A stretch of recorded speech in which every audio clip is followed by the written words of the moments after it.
At buksan po natin ang ating mga banal na kasulatan at tayo po patuloy na mag-aaral. Tayo po sa Kapitulo 14 ng Roma. Babasahin ko po ang hanggang 4 at sundan lang po ninyo ko sa inyong mga banal na kasulatan. Dito po sinasabi sa 14:1 ng Roma ay ganito: "Dapat ang mahina sa pananampalataya ay tanggapin ninyo, hindi upang pagtalunan ang kanyang pag-aalinlangan. May tao na may pananampalataya na makakain ang lahat ng mga bagay, ngunit ang mahina'y kumakain ng mga gulay. Ang kumakain ay huwag magwalang bahalaga sa hindi kumakain, at ang hindi kumakain ay huwag humatol sa kumakain, sapagkat siya'y tinanggap ng Diyos. Sino kang humahatol sa alila ng iba sa kanyang sariling Panginoon ay natatayo siya o nabubuwal. Oo, patatayin siya sapagkat makapangyarihan ang Panginoon na siya'y maitayo." Hanggang dyan po muna ang ating pagbubulay-bulayin ng mga talata. Kaya nga kung babalik po natin sa talatang 1, dito po yung sinasabi, ang mahina sa pananampalataya ay tanggapin ninyo, hindi upang pagtalunan ang kanyang pag-aalilangan. Kaya nga, meron po talaga tayong mga kapatid na mahina sa pananampalataya. Sapagkat naman po tayo ay hindi pare-pareho ng kaloob. Meron po tayong tayo po'y isang katawan at tayo po'y sama-samang mga sangkap niya. Bagat may isa tayong katawan pero tayo po'y hindi pare-pareho ng sangkap. Kaya nga, ay nga sabi dito sa Roma 12:5 na sinasabi, ay gayon din tayo na marami ay isang katawan kay Kristo at mga sangkap na sama-sama sa isa't isa. Tayo po'y mga sangkap na sa isa't isa. Pero tayo po'y hindi pare-pareho ng sangkap. Kaya nga dito sa unang Korinto Kapitulo 12, dito po ililiwanagan kasi meron nga po talagang ganong mahina. Lalo na po yung mga baguhan pa sa pananampalataya. Dito po sa 12:14 ng unang Korinto, kaya dito sinasabi, sapagkat ang katawan ay hindi iisang sangkap kundi marami. Hindi tayo iisang sangkap kundi tayo po'y marami. At sa talatang 14:20 nitong unang Korinto, kaya di sinasabi, dapat maraming mga sangkap, ngunit iisa ang tayo po'y iisang katawan. Pero tayo po'y iba't iba ng sangkap ng katawan. Kaya yung sinasabi nga dito, yung sangkap, meron pong sangkap na mahihina. Nasabi nga po dito sa unang Korinto 12:23, sabi, at yaong mga sangkap ng katawan na inakala nating kakaunti ang kapurihan, sa mga ito, pinagkaloob natin ang lalong saganang papuri. Meron po kasi tayo po, bagamat tayo isang katawan, meron tayo iba't iba na sangkap. Meron po talagang sangkap na mahihina ang ating katawan. Kaya nga sabi ulit ko 23, at yaong mga sangkap ng katawan na inakala nating kakaunti ang kapurihan, sa mga ito'y pinagkaloob natin ang lalong saganang papuri. At ang mga sangkap nating mga pangit ay siyang may lalong saganang kagandahan. Yung nga po ang sinasabi sa atin. Sa 24, yamang ang mga sangkap ng nating maganda ay walang kailangan. Dapat hinusay ng Diyos ang katawan na binigyan ng lalong saganang puri, yaong sangkap na may kakulangan, upang huwag magkaroon ng pagkakabahagi sa katawan, kundi ang mga sangkap na nagkaroon ng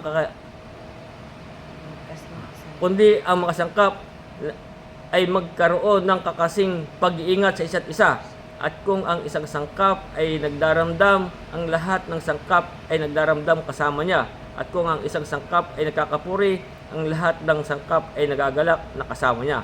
Kaya sabi, kayo nga ang katawan ni Kristo, ang bawat isa'y sama-samang mga sangkap. Kaya nga po yun na sinasabi sa ating dapat ang mahina sa pananampalataya ay tanggapin ninyo. Sapagkat hindi naman po tayo lahat ay pare-pareho ng kaloob. Sabi, dapat ang mahina sa pananampalataya tanggapin ninyo, hindi upang pagtalunan ang kanyang pag-aalilang. Sapagkat minsan meron po tayong kapatid na mahina nga po, ay minsan ay meron po yang huwag pag-aalilangan. Kaya sabi, huwag natin pong hahatulan o ating pag-aalilanganan. Na tayo po ay ating pahalagahan, ating pong tatanggapin. Bagamang siya'y mahina, sapagkat nga tayo po ay hindi pare-pareho na sangkap. Merong magandang kaloob, merong ganang kaloob sa kanya.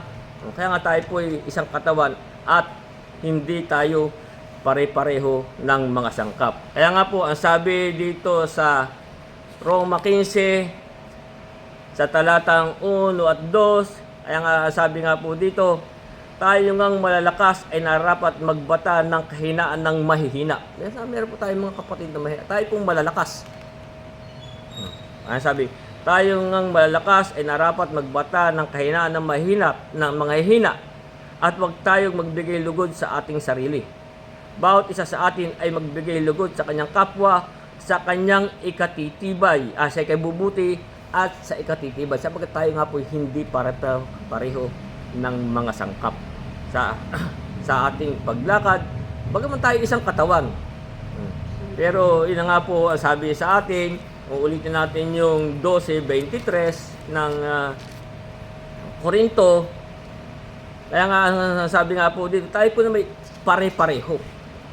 Kaya lang nga po, mayroon tayong iba't iba ng kaloob. Kaya siya yung 12:23 ng unang Korinto, sabi, at yung sangkap ng katawan na inakala natin kakaunti ang kapurihan. Sabi, sa mga ito'y pinagkaloob natin ang lalong saganang papuri. Doon na, pagkamas siya'y mahina, nagpapatuloy. Yun po ang mahalaga doon Nagpapatuloy.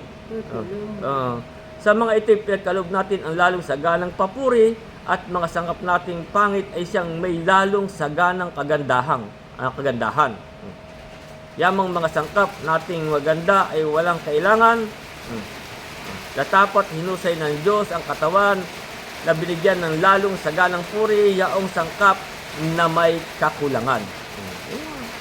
Kaya nga sa ating paglakad sa pananampalataya, medyo umulan na naman.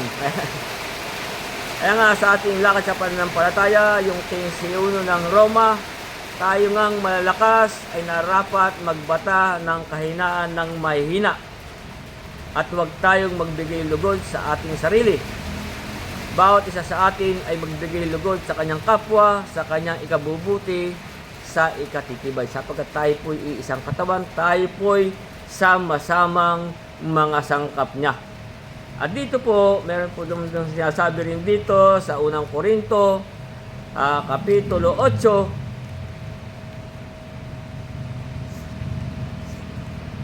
sa talatang 9 hanggang 12 ay ating babasahin. Dito po sila sabi, unang Korinto 8 sa talatang 9 sabi, tatapat magsipag-ingat kayo, baka sa anumang paraan ang inyong kalayang ito ay maging katitisuran sa mahihina. Sapagkat meron po tayong kapatid na mahina pa rin sa pananampalataya. Sa J, sapagkat kung makita ng sinumang ikaw ay may kaalaman na nakikisalo sa pagkain sa templo ng Diyos-Diyosan, hindi baga titibay ang kanyang budhi kung siya'y mahina upang kumain ng mga bagay na inihain sa mga Diyos-Diyosan. Sapagkat sa pamamagitan ng iyong kaalaman ay napapahamak ang mahina, ang kapatid na dahil sa kanya'y namatay si Kristo. At sa ganitong pagkakasala laban sa mga kapatid at sa pagkasugat ng kanyang budhi kung ito'y mahina, ay nakakasala kayo laban kay Kristo. Kaya nga, ito po'y lalo na po yung bago pa sa pananampalataya. Hindi po tayo nararapat, wag yung mga ganyang mga bagay na ay huwag tayong makikibahagi. Yung mga kung lalo na po yung sa tungkol nga sa pagkain. Sapagkat nga sabi sa Efeso 5:7 na huwag kayong makibahagi sa mga ganyan. Sabi sa Efeso 5:7, sabi, huwag kayong makibahagi sa kanila. Yung po mga ganung bagay, lalo na po yung mga inihahain sa mga Diyos-Diyosan, hindi po tayo dapat nakikibahagi. Sapagkat ang sabi nga dito sa unang Korinto, Kapitulo 8, talatang 1, kaya nga sabi dito, ngayon tungkol sa mga bagay na hinahain sa mga Diyos-Diyosan, nalalaman natin na tayong lahat ay may kaalaman. Ang kaalaman ay nagpapalalo, ngunit ang pag-ibig ay nagpapatibay. Kaya itong sa talatang 8:4 na itong unang Korinto, sabi, tungkol nga sa pagkain ng mga bagay na hinahain sa Diyos-Diyosan, nalalaman natin na ang Diyos-Diyosan ay walang kabuluhan sa sanlibutan at walang Diyos liban sa iisa. Kaya nga tayo po'y mag-iingat. Baka tayo'y maging katitisuran ng mga mahihina, lalo na kung bago pa sa pananampalataya. Kaya ito po'y alam na ito po'y itinuturo sa atin, sapagkat nga anong sabi nga dito sa 8, itong 8:9 nitong unang Korinto rin, ang sabi, dapat magsipag-ingat kayo, baka sa anong paraan ang inyong kalayang ito ay maging katitisuran ng mahina. Ito po nabasa natin kanina. Kaya nga yung 8:7, ang sabi nga dito, yung unang Korinto 8:7, gayon may wala sa lahat ng tao ang kaalamang iyan, kundi ang ilang na hanggang ngayon ay namimiyasa sa Diyos-Diyosan, ay kumakain na parang isang bagay na inihahain sa Diyos-Diyosan, at ang kanilang budhi, palibhasa'y mahina, ay nangahahawa. Diyan po, isa pong tinuturo sa atin, yung po sa mga kapatid na mahihina, ay tayo po'y pinag-iingat sa mga bagay na iyan.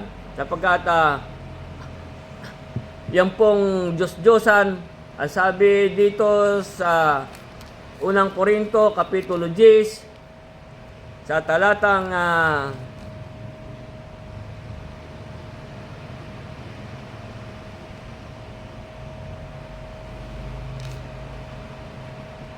sa 10:19, ito na may alam na natin na ang sabi nga dito, unang Korinto 10:19, ano ang aking sinabi, na ang hain baga sa mga Diyos-Diyosan ay may kabuluhan, o ang Diyos-Diyosan ay may kabuluhan?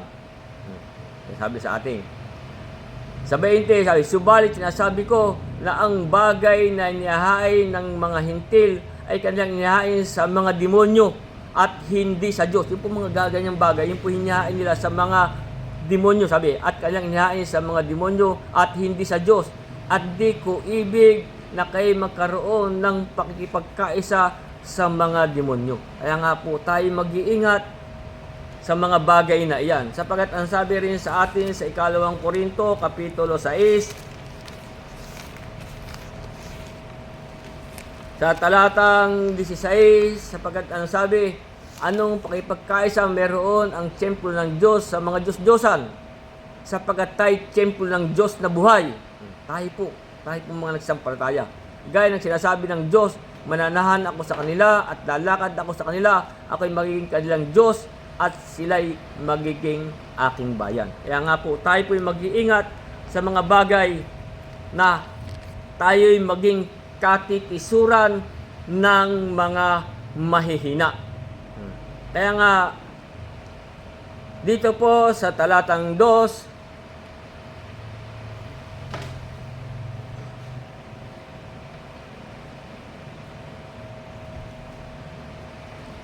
dito po naman ay may sinasabi, may tao na may pananampalataya na makakain ang lahat ng mga bagay, ngunit ang mahinay kumakain ng gulay.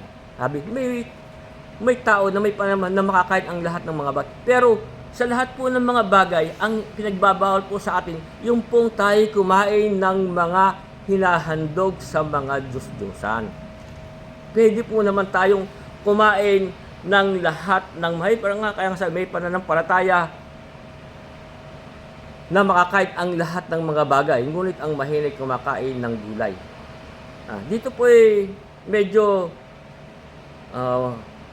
ating pag-aralan ang tungkol po sa pagkain. Sapagat nung unang panahon po, sa matandang tipan, sa panahon ni Moises, dito po ay maraming pagkain na ipinagbabawal. At sa panahon din pong ito, yung ibang mga sekta, mga ibang relihiyon ay meron din pong ipinagbabawal. Pero sa lahat po ng mga ipinagbabawal doon sa matandang tipan, ang kinuha lang nila ay dugo. Pero sa panahon po nung una, marami pong ipinagbabawal na pagkain. Katulad yung ating babasahin sa Exodo Kapitulo 7,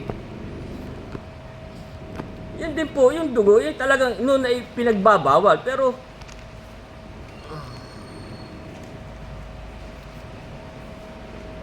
sa Deuteronomio muna. Deuteronomio 14 ay marami po talaga ipinagbabawal. Pero sa panahon po ito, ang nakikita ko yung ibang mga sekta at relihiyon, ang pinagbawal na lang sa kanila ngayon ay yung dugo. Sa Deuteronomio Kapitulo 4, Kapitulo 14,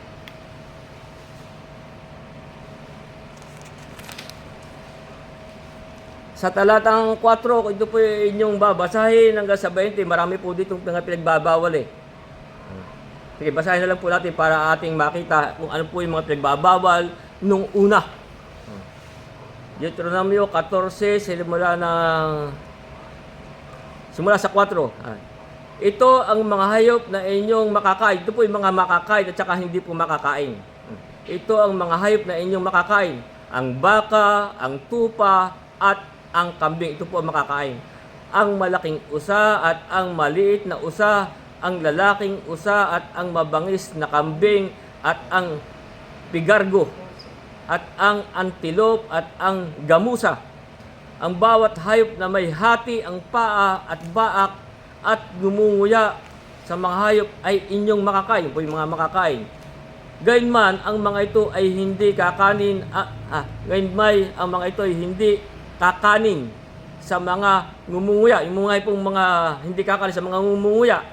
O baak ang paa. At ang kamelyo.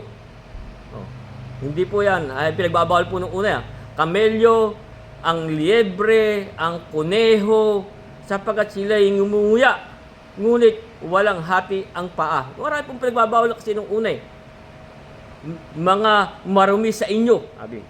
Ang baboy. Meron pa pong hanggang ngayon, baboy ay hindi nila kinakain. Sapagat may hati ang paa, ngunit hindi ngumunguya. Ito'y marumi sa inyo. Ang laman nila ay huwag ninyong kakanin at ang kanilang bangkay ay huwag hihipuin. At ang mga ito inyong makakain sa lahat ng nasa tubig. Anumang may mga kaliskis at mga palikpik ay inyong makakain. Sa tubig sa dagat o sa kwan. Ito lang po ang kanilang makakain. Yung may palikpik at yung may kaliskis. Yung po ang lamang ang makakain nung una. Anumang walang kaliskis at palikpik ay huwag ninyong kakanin. Marumi nga ito sa inyo. Yan po'y noon pa sa panahon po ng matanda, di ba, kay Moises, lahat ng ibong malinis ay makakakain kayo. Sa mga ibon naman, sa mga lumilipad. Ngunit ang mga ito ay hindi ninyo makakain. Ang agilang dumudurog ng mga buto, at ang agilang dagat, ang iksyo, ang halcom, hindi natin alam kung anong mga hayop yan, at ang lawin, ayon sa kanyang pagkalawin. Hindi makakain ng panahong una. Ang lahat ng uwak ayon sa kanyang pagkauwak. Ang abestrus at ang takabras ba yan? Ang graviota at ang lawin ayon sa kanyang pagkalawin. Ang munting kuwago at ang malaking kuwago, ang kuwagong tila may sungay.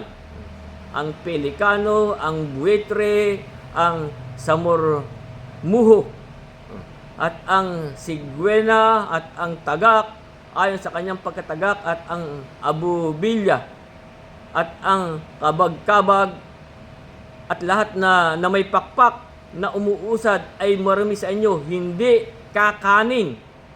Sa lahat ng ibong malinis ay kayo'y makakain. Marami pong pinagbabawal ng una. Pero sa ating pong panahon, sa Batang Tipan, eh iba na po. At saka yung pong sinasabi, yung dugo. Dito po sa Exodo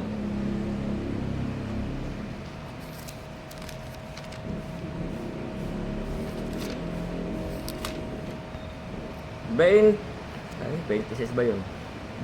Exodo 26. Ito nga po noon ay ipinagbabawal. Exodo 7.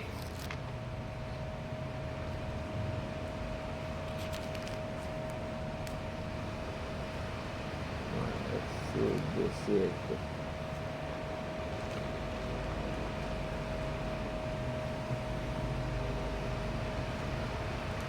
Hindi yata.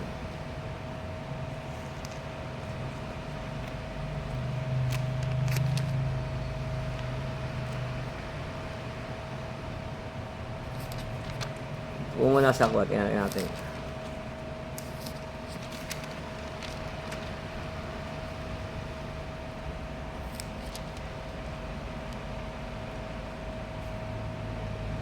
Ba't hindi ko na itatalain? At hanapin ko po sandali. Yung po ay pinagbabawal din ang dugo.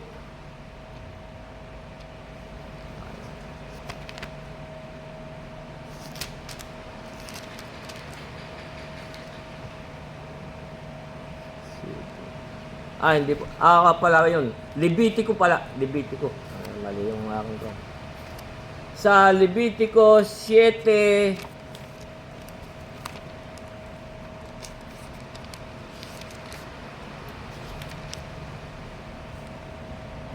sa 26 at 27, kaya dito po sinasabi, huwag kayong kakain sa anumang paraan ng dugo sa lahat ng inyong tahanan, maging sa ibon o sa hayop. Nga po ipinagbabawal ito noong panahon ng una.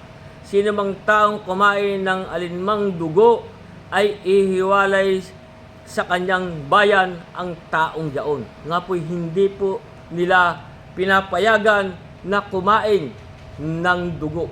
Pati nga po yung taba. Hindi po iyon pinapayagang kanin sa panahong una.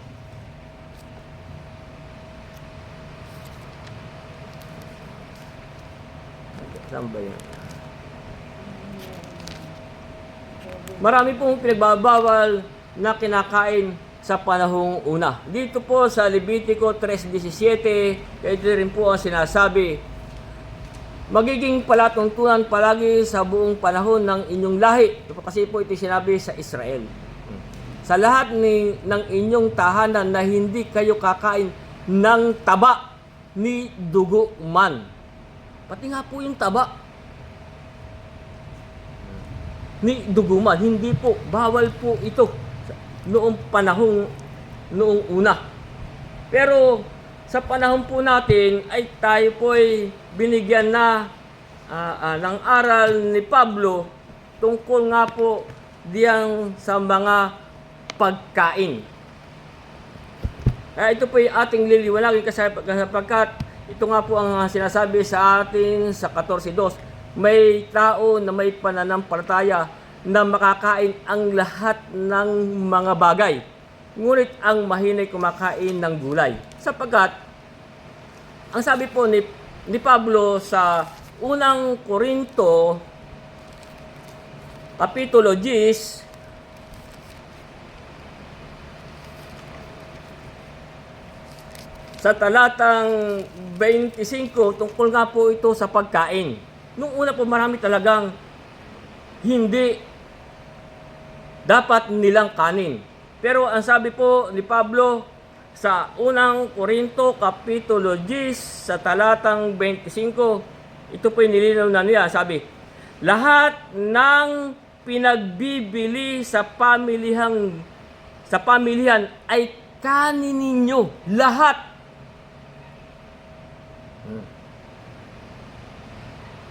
At huwag kayong magsipagtanong ng anuman dahilan sa budhi. Lahat. Kung mabili ko yung dugo, nung una talaga pong maraming mga ipinagbabawal. Kaya nga sabi, lahat ng mabili sa pamilyang bayan, kanin ninyo. Huwag kayong magsipagtanong ng anuman dahilan sa budhi.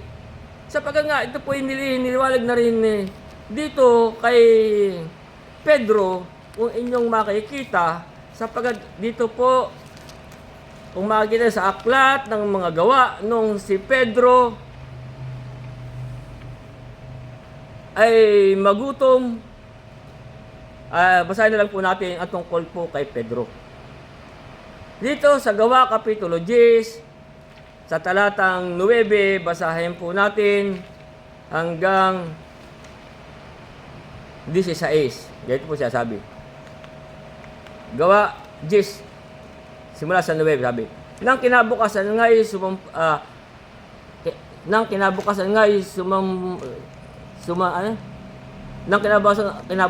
samantalang siya'y patuloy sa kanilang paglalakad at nang malapit na sa bayan, si Pedro ay umakyat sa ibabaw ng bahay upang manalangin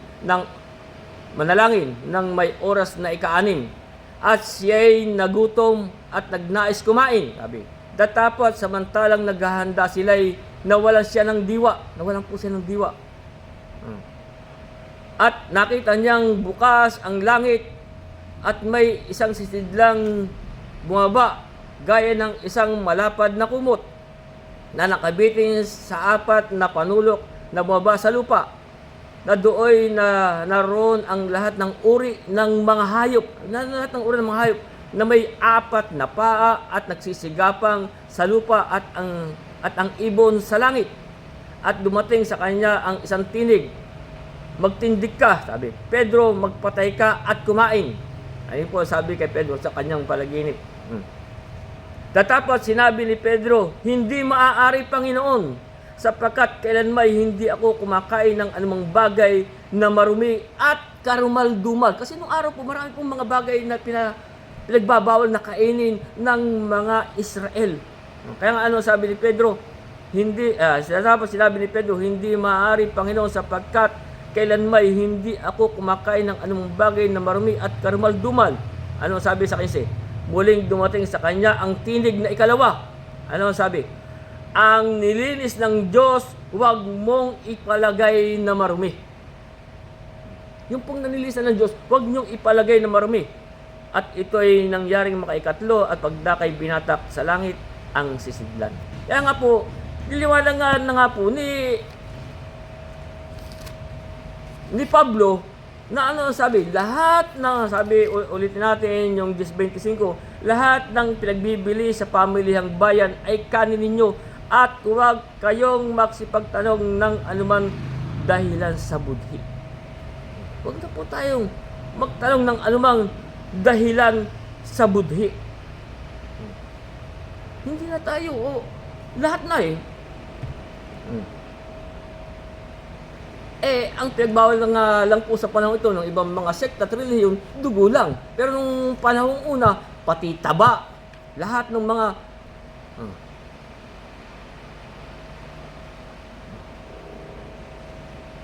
Pero sa atin po, kung nakakasama naman sa atin at tayo pinagbawalan ng doktor dahil tayo nakasama sa kalusugan, wag natin kanin. Pero hindi naman po tayo magkakasala kung tayo kumain. Sapagkat sinabi lahat makakain. Ito nga sa iba nga pong bansa, meron pang scorpion, mga pinirito, lahat. Ako nga po, kung magpunta ng China, umuwi ang amo ko, may dalang daga. Ay, sinaluhan ko.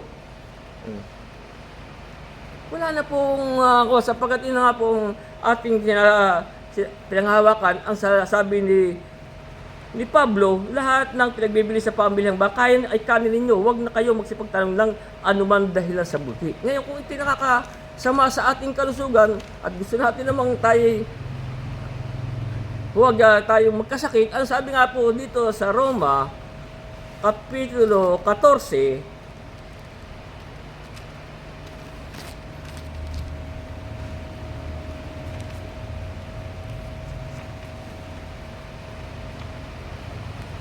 sa 14:20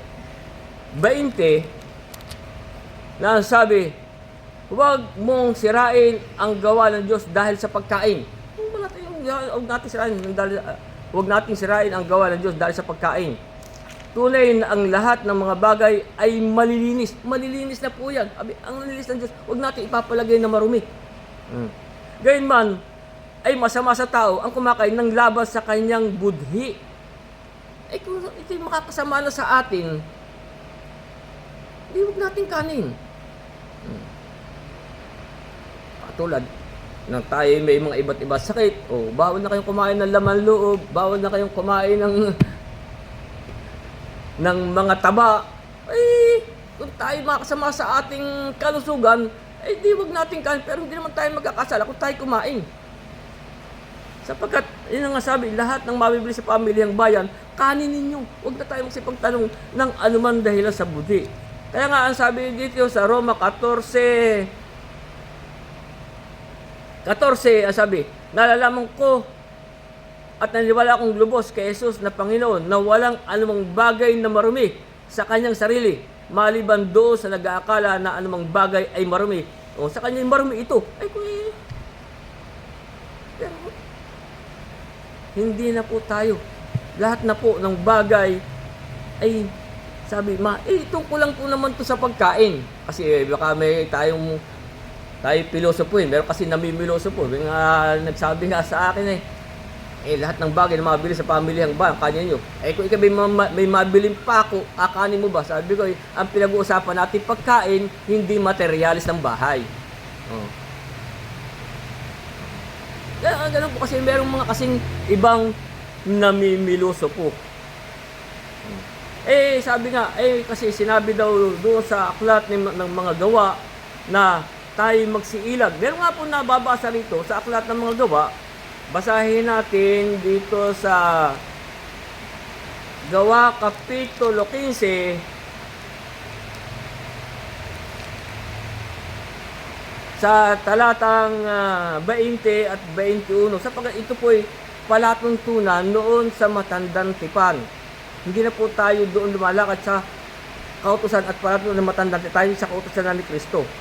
Ang sabi nga po dito sa 15, ay sinabi dito, ewan ko sino po nagsabi dito, sabi, kundi sumulat tayo sa kanila na sila'y magsilayo sa mga ikahahawa, sa Diyos-Diyosan, sa pakikiapis at sa bilikti at sa dugo, sapagkat si Moises mula ng unang panahon ay mayroong bawat bayan na nangangaral tungkol sa kanya.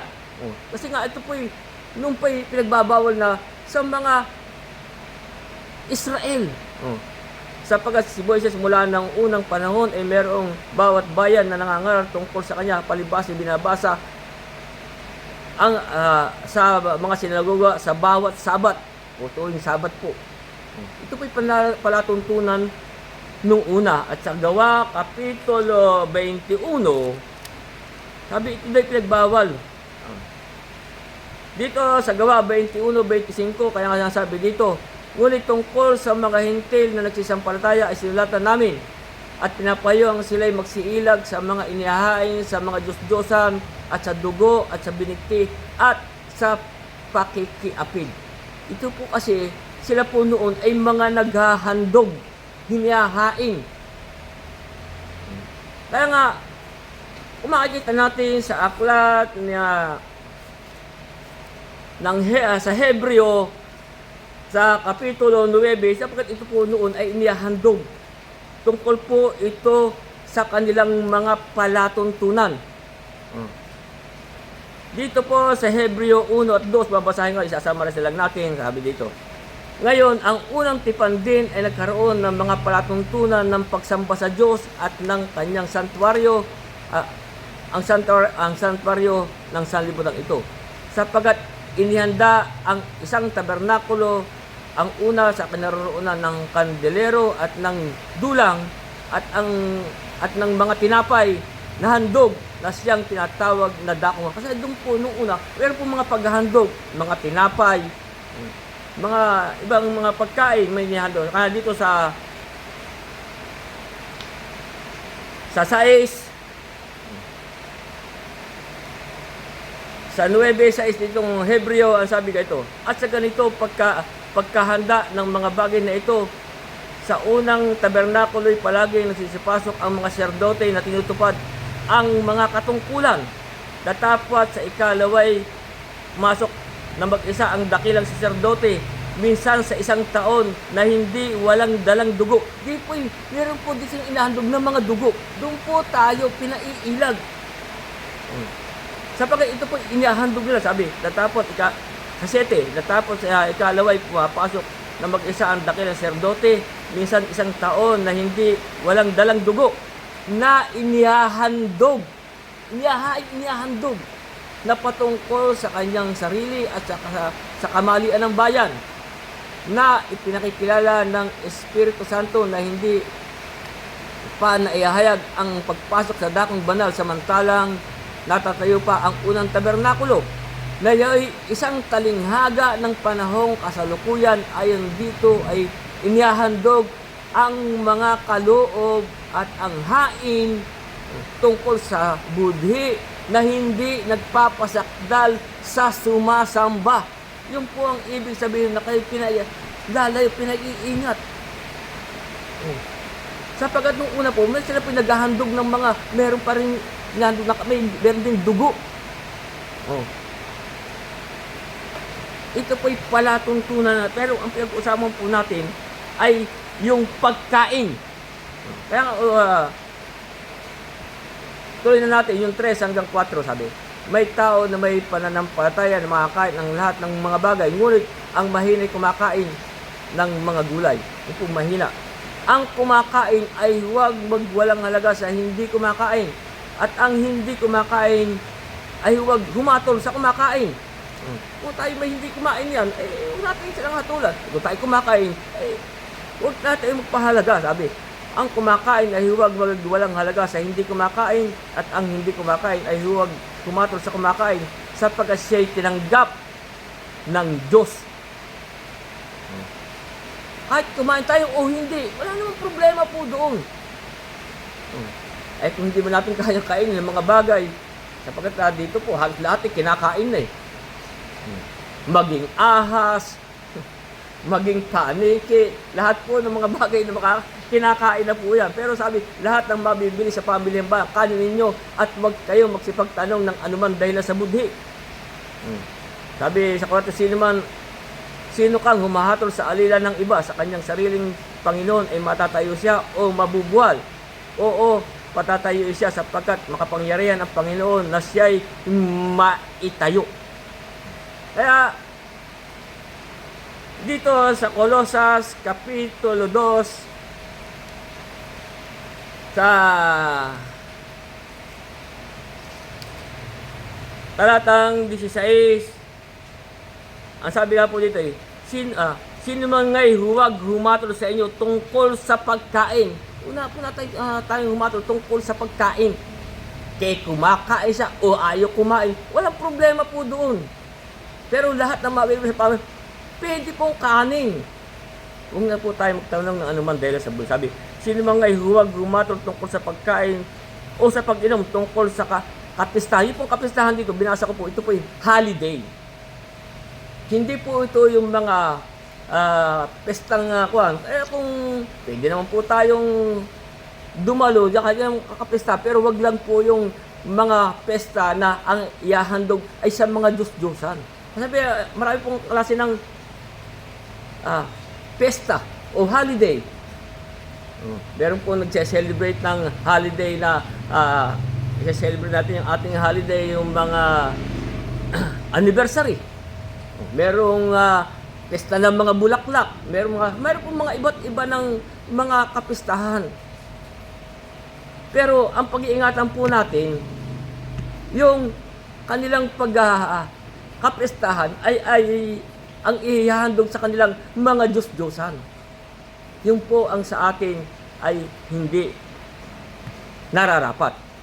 Sinabi po natin na yung po kanilang handog sa mga Diyos-Diyosan ay kanilang inihahain sa mga demonyo at hindi sa Diyos. Kaya nga, ano sabi sa atin? Sino man nga'y huwag humatol sa inyo tungkol sa pagkain o sa pag-inom o tungkol sa kapistahan o bagong buwan. Ay, sasabihin natin, buwan ng ganun o araw ng Sabat. Wala pong problema doon. Sapagkat, ano ang sabi, kung ibabalik natin sa unang Korinto 10, tuloy po natin. Hindi na po ito dapat pinagtatalunan pa kung pwede ka o hindi. Kung masama sa inyong kalusugan, di huwag kayong kumain. Kung hindi naman yung kayang kain, di huwag na kayong kumain. Pero yung kumakain, huwag tayong humatol doon sa kumakain. Yung hindi kumakain, huwag nating hatulan. Sabi nga dito, ulit natin. Lahat ng ipinagbibili sa pamilyahan ay kanin ninyo at huwag kayo magsipagtanong ng anuman dahil sa budhi. Sapagkat ang lupa ay sa Panginoon at ang kabuuan ng narito. Sabi, kung kayo'y anyayahan ng isang hindi sumasampalataya at ibig ninyong pumaroon, sabi, anumang ihain sa inyo, kanin ninyo, anumang ihain sa inyo. Kung yan ay may kasamang dugo o dinuguan, batsoy, o ano man yan, o kung ano, sabi, kanin ninyo. Sabi, kung kayo'y anyayahan ng isang hindi sumasampalataya at ibig ninyong pumaroon, anumang inihain sa inyo, kanin ninyo. Huwag kayong magsipagtanong ng anuman dahil sa budhi. Kahit nga ba, basta titingnan natin kung anong tayo inanyayahan. Sabi na mga kapistahan, baka yung kapistahan nila, katulad yung mga nangyayari, mga ganyang, kung ano-anong pesta na sa kanilang patron nila inihahanda, mag-iingat tayo. Kasi may mga pesta ng mga bulaklak. May nag-holiday, yung mga holiday. May holiday na nag-holiday sila dahil sa kanilang kalayaan. Buwan ng ganun, buwan ng ganito. Wala pong problema doon. Ano mang hihain sa inyo, kanin ninyo. Huwag kayo magsipagtanong ang anuman dahil sa budhi. Kaya yung sinasabi ko sa inyo, tayo mag-iingat. Baka naman yung kanilang pesta ay inihahandog sa mga Diyos-Diyos. Kaya nga sabi dito, dapat kung sa inyo'y may nagsabi, ito'y inihandog na hain. Yan, kung ito po inihandog na hain. Huwag ninyong kanin dahil ang do'y nagpapahayag ng dahil sa... Kung ito po inihandog, inihandog na sila sa kanilang mga Diyos-Diyos. Inanya, huwag na. Kung alam natin, kaya tayo inaanyayahan, dahil sila ay katulad ng kanilang i-celebrate, mahal na araw, mga Holy Weeks, anyayahan tayo. Kung alam natin, huwag na tayong pumunta. Alam na natin yun. Kanino lang kaya sila naghahandog? Kanino nila inihahain yun?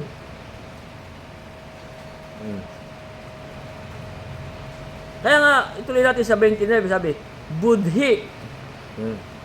Sinasabi ko, hindi ang inyong sarili. Kung ang iba'y sapagkat, kundi ang iba, sapagkat bakit hahatulan ang kalayaan ng budi ng iba? Kalayaan ng budi natin. Kung tayo kumain, kung ayaw din nyo kumain, wala pong problema. Pero yung nating hatulan, yung kumakain sa hindi kumakain. Bakit ka kumain yung ganun? Bakit ka hindi ka kumain? Wala pong problema. Hindi naman tayo nagkakasala kung tayo kumain o hindi. Pero ito po nilililaw na sa atin na ano bang mabibili sa pamilyang bayan, kanin ninyo. Kung ito'y masama sa ating kalusugan, di huwag natin kanin. Sabi, budhi, sinasabi ko, hindi ang inyong sarili, kundi ang sa iba. Sapagkat bakit hahatulan ang kalayaan ng budhi ng iba? Kung gusto sila'y kumain, ba't natin hahatulan? Pero sa ating mananampalataya, alam natin kung ano ang hindi dapat nating kanin. Ano? Yung mga inihahain sa mga Diyos-Diyosan. Kahit may na hindi bawal sa ating kanin, basta inihain, ang ano man yan, yun po ang sa atin ay hindi nararapat natin kanin. Kaya nga sabi sa 30, kung nakikisalo ako na may pagpapasalamat, bakit ako'y aalipustahin ng dahil sa aking ipinagpapasalamat? Kung tayo inanyayahan, hindi naman tayo inihahandog sa mga Diyos-Diyosan at tayo kumain mga ganon. Sabi, kung nakisalo ako na may ipagkain yan at tayo magpapasalamat, bakit ako'y aalipustahin ng dahil sa aking pinagpapasalamat? Kaya nga sabi sa 30, kaya nga kung kayo'y nagsisikain man o nagsisiinong man, o ano man ang inyong ginagawa, gawin ninyo ang lahat sa ikaluluwalhati ng Diyos.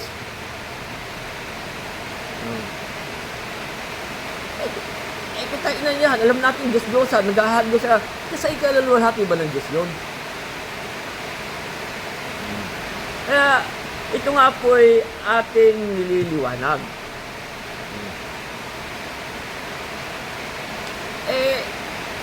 Yung iba'y yun lang dugo ang pinagbawal.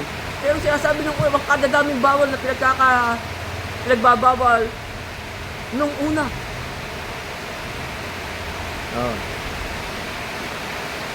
Kaya ito po yung ating nililiwanag. Kaya nga po anong sabi sa atin, ulitin natin ang ating pinag-aralan. Katapat ang mahina sa pananampalataya ay tanggapin ninyo, hindi upang pagtalunan ang kanyang pag-aalinlangan. May tao na may pananampalataya na makakain ang lahat ng mga bagay. Meron pong nananampalataya na makakain niya ang lahat ng mga bagay. Kung hindi bawal sa ating kalusugan, di kanin natin.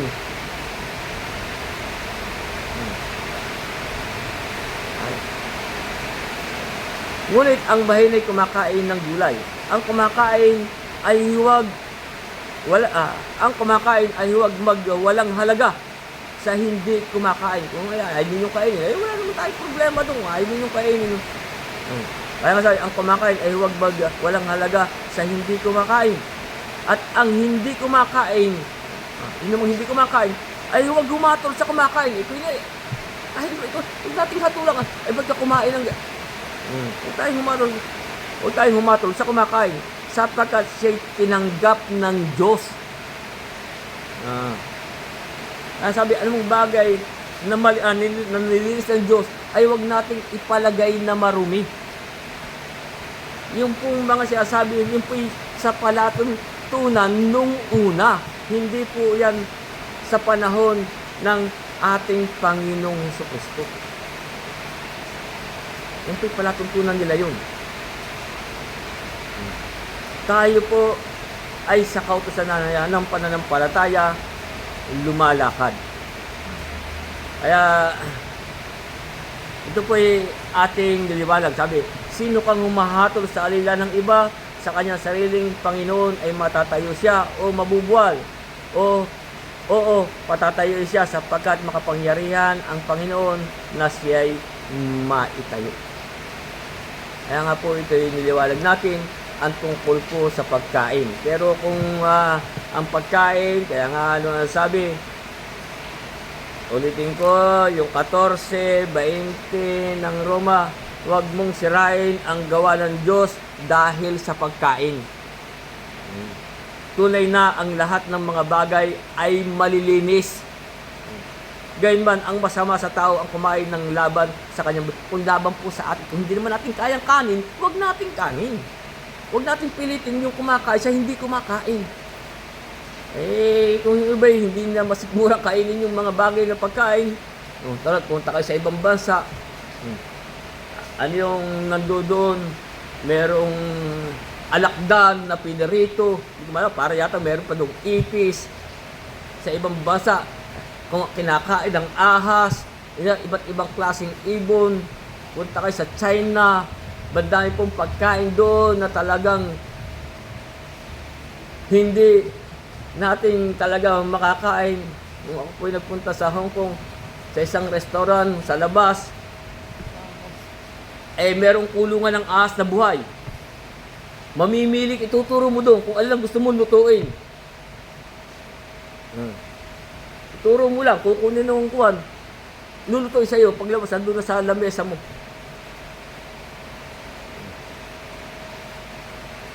Yung iba, kung hindi naman nila kayang kainin, yung mga hindi mo kinakain, sabi sa atin, huwag mong sirain ang gawa ng Diyos dahil sa pagkain. Tunay na ang lahat ng mga bagay ay malilinis. Gayunman, ang masama sa tao, ang kumain ng laban sa kanyang budhi.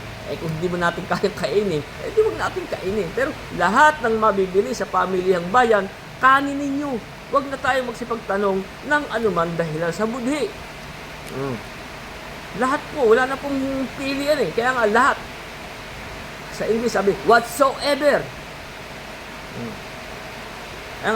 Sa yung 10:27 ng Korinto, unang Korinto, kung kayo'y anyayahan ng isang hindi sumasampalataya at ibig ninyong pumaroon, sabi, anumang ihain sa inyo, anuman, wala nang pili po, anumang ihain sa inyo, kanin ninyo. Pero kung yung ihain na hindi naman kayo kumakain, hindi wag din yung kanin.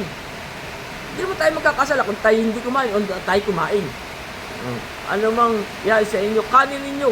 Huwag kayo magsipagtanong ng anuman dahilan sa budhi. Kaya ito po nililiwanag natin. Kasi, bandami nagsasabi, ba't kayo kumain ng ganun? Ba't kayo kumain ng ganito?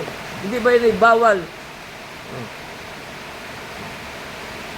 Kaya, sana po tayo magkaroon ng kaalaman ay sa banal na kasalan. Kaya hanggang dyan po muna ang ating pag-aaral at ituloy na po natin sa susunod.